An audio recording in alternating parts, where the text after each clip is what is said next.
Also today we have with us Rose Huskey, who has come to talk about the issue of certified professional midwives in Idaho and elsewhere. I guess this is becoming a national issue, not just an issue for people in Idaho, right?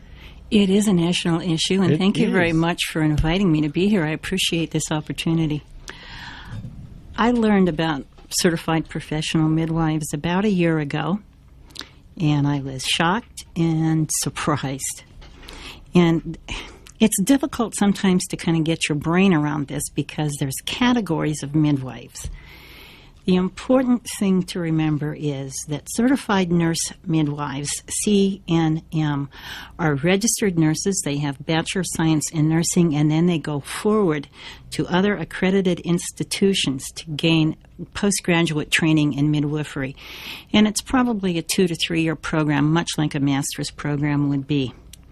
My concern is with the other two categories in Idaho. One of them is called the Certified Professional Midwife, which is a pretty fancy and made-up name, also known as a direct entry midwife. And here's where things start to kind of get muddled for me. To be a certified professional midwife, which is the kind of midwife we have practicing in this area, you need a high school diploma or a GED. It's a self-educated program. In other words, they find a mentor who is similarly self-educated. They prepare a portfolio that's reviewed by their national organization. They take a 350-question multiple-choice exam, which for anybody who's had any academic training, you understand this is laughable. And that's the end of the story. So if they attend a certain number of deliveries, and you can find this online. There'll be links at a site after this conversation is over. You'll learn that they have to see 20, they have to actively be involved, and I assume that means rub a patient's back or bring her tea or whatever, clean the birthing pool. They have to attend 20 of those deliveries. They have to, under the supervision of their mentor, do another 20 deliveries. They have to do themselves. They have to do some prenatal checks and newborn checks, that kind of thing. It's fluffy. And the education that they get, for example, there's no anatomy physiology, there's no neonatology, there's nothing that we can understand from an academic perspective that relates to a careful presentation of childbirth. It's just not there. Yeah. And what kind of, so there's almost no accountability. I mean, other than just there have to be, obviously they have regular laws that they have to follow. They might be sued or prosecuted for. Well, yes. I mean, that's another comfortable feature for them. No midwives, no direct entry or certified professional midwives, same deal, actually carry liability insurance in the state of Idaho. They're not required to. And when disasters happen, as they have, if you sue them, you can win the case. There'll be no money awarded to you because they have no liability insurance. Yeah, I saw. So there was a case recently, right, involving yes. Colleen Goodwin and her daughter Jerusha yes. Goodwin, who run the baby place in Meridian, Idaho. But somebody won, I think, a $4 million settlement, right? It was a $5 million settlement, but the attorney that took the case for the aggrieved parents of this child, that child didn't die. It just had such severe oxygen deprivation that will need full-time 24-hour care for the rest of its life. The attorney for the parents took the case pro bono, knowing that they would not receive any money, and because there wasn't any money to be had. Now, what happened to the Godwins is really interesting. 3 births prior that we are aware of, conducted at their clinic under their direction, resulted in dead infants. Nothing happened to them. Nothing. 3? 3. And when there is a group in Idaho of, is called the Idaho Midwife Council. And it's a collection of certified professional midwives, and it's like the fox watching the hen house. They did take her license and her daughter's license away. She can't be a midwife anymore.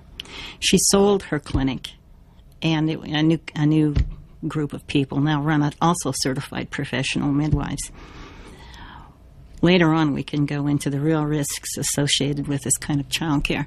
Another incident that didn't result in death, but was certainly not good, resulted from a midwife in Cottonwood who had a patient who was Spanish-speaking and not very fluent in English. And she attended her during pregnancy, and when the lady came into her clinic in Cottonwood to deliver, there were some real communication problems, and the lady labored for a couple of days, finally was taken to the hospital, not by the midwife, but by one of her apprentices. And the outcome was okay in the sense that the baby lived and the mother lived, but it was very unprofessional conduct. And she was put on probation by the Idaho Midwife Council, of which she is and remains a member of the executive board, and which advertises on their site her birthing clinic in Cottonwood with no mention of her 2-year probation. So this is a risky business from my perspective. Yeah, it sounds like there are a variety of associated risks and dangers with this. So just to be clear, though, with the Goodwins from Meridian, nothing. There was no legal prosecution in any way, shape, or form with any of the prior deaths? No. Their licenses were suspended March 23rd, 2012. In 2010 and 2011, investigators found out that Mother Godwin, the mother of the mother-daughter team, had delayed paramedics from entering a patient's laboring room for 4 minutes. That was sufficient time to cause more damage to the infant, who ultimately died. In another case of a dead infant, she really was not eager to see this patient transported to a hospital because she did not have a very good reputation from the hospital perspective. And so she delayed the transportation, and she failed to cooperate with the medics. And then probably the most egregious death at her clinic, not that any of them are less egregious, they're all terrible, was October 11th, 2010, when her student midwife improperly cut an umbilical cord and the baby bled to death as a consequence of that mistake.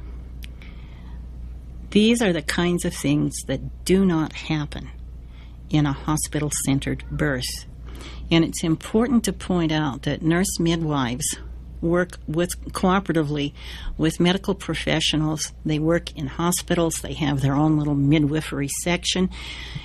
I'm not opposed to midwives. I support nurse midwives because they're adequately trained. They're in a place that is safe for mom and baby, and you can have the kind of labor you want to have, and you don't need interventions unless she assesses that something isn't going well. But the notion that uneducated or self-educated women in a birth clinic anywhere outside a hospital is a safe place to have a baby is just simply not true. Right. And just to be clear, too, then the distinction is between the nurse midwife or the certified nurse midwife and the certified professional midwife. And another thing I noticed on that list that you sent is that the nurse midwife, and you mentioned it just previously, too, but just to point out, has access to the hospital, works in the hospital most frequently in Idaho and has collegial relationships. So if you have an emergency, a ruptured uterus, another prolapsed cord, those kinds of medical emergencies, she has on tap not only the equipment but support staff, OBGYN who can come in and perform surgery if that's the option. And it's right there. We're getting a birth center here in Moscow, probably not more than 10 minutes from Gritman. But by the time you transfer a critically injured or bleeding patient or an unresponsive infant, get them in, get them set up for resuscitation and the kind of care they need to be turned around, 10 minutes for a baby who's oxygen deprived or a mother who is hemorrhaging badly is too long. It's just not safe. Right. And I need to say that 90% of births are fine. You could have the baby anywhere and it would probably work out well. The problem is you don't know going in if you're going to be the 90% or if you're going to be the 10%. And if you've had issues during pregnancy, if you've had elevated blood sugars, if you have hypertension, and you're being treated with herbs and magical thinking science and massage and baloney like that, you're at a real risk when you go into labor. Yeah. Well, and maybe we could take a little music break now for a minute, and we'll come back actually and talk a little bit more about those risks and dangers with childbirth in general. There was a time where lots of women died. Yeah, all you have to do is walk through the cemeteries around Moscow. Exactly. Those were home births. Right. Yes, and then so obviously this is there are some increased risks here with certified professional midwives too. Well, back with Rose Huskey in a minute.